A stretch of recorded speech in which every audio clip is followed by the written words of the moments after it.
In this lesson, we're going to go over both 9a and 9b, and we'll find both of them reasonably easy.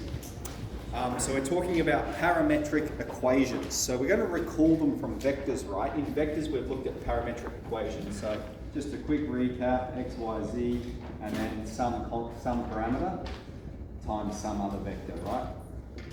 Okay, that describing a position in space. Now this works for the equation of a straight line in three-dimensional space. Here we're only going to consider two dimensions, but we're going to consider curved lines. And as such, our parameter does not necessarily have to be a linear term. Okay? So here we have a position of some object is described by these two equations, and we're going to plot this motion for the first 4 seconds. So that means we want to know what's its position when time is 0, 1, 2, 3, and 4. Alright? And then I'm just going to go here, x of t and y of t. Alright? And we'll just fill it in. When x is 0, when t is 0, x is 1. When t is 1, x is 2. When t is 2, x is 3. T is 3, x is 4. We can see t is going up by 1. Alright, and similarly for y of t, we're going to go when t is 0, y is 0.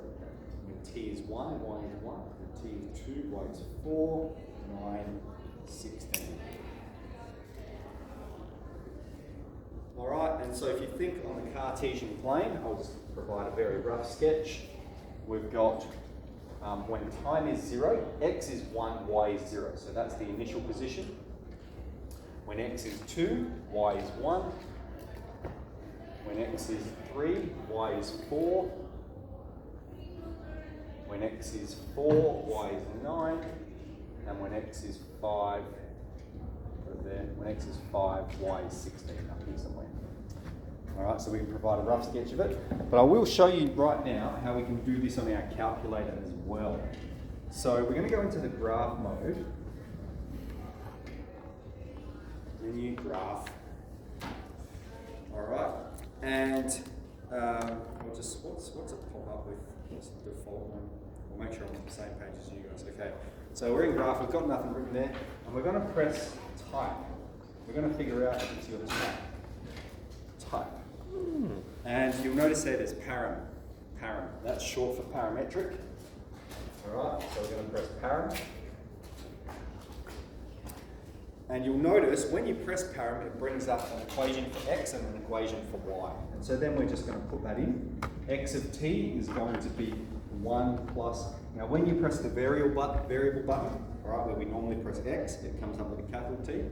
So we've got x of t, and we'll have y of t is going to be t squared.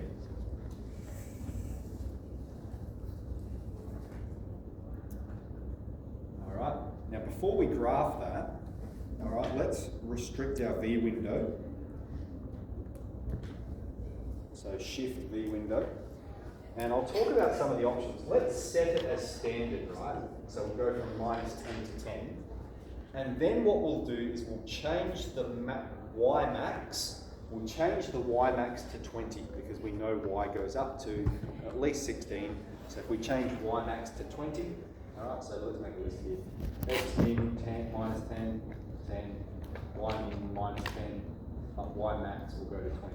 So we're looking at the Cartesian plane zoomed out a bit, and we won't stop there. There's one more thing we need to add. We're going to keep scrolling down, and notice how we have this symbol here. We've got t, theta, min, and max. All right. These are going to be the restrictions we impose on the parameter. So if we look at our question, we're asked to do it over the first 4 seconds. So that means we're going to be doing it from t is 0 to t is 4. Otherwise it's going to keep on going. It's going to keep on plotting them, but we're restricting it over that specific domain. So we're going to put 0 and 4, and then we can see it pop up on the Cartesian plane. Nice little curve there. Alright, so that's describing its position with regards to time.